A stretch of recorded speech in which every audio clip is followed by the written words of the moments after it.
Kisah monster yang meneror warga di kampung. Upin dan Ipin lagi bermain. Tiba-tiba Mail datang sambil berlari dan menangis.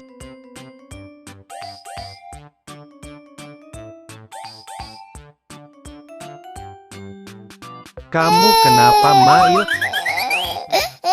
"Aku dikejar monster."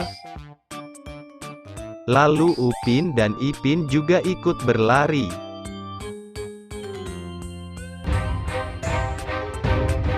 Mereka ketakutan.